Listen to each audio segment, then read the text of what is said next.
Oh, assembling took me about 20 minutes, but new toy for my workshop, a press, 12-ton press. It'll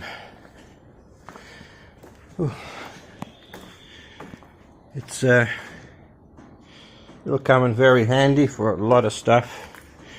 I'm thinking maybe I could also convert it into an exhaust pipe bender if I get the dies to go with it. So yeah, if there's any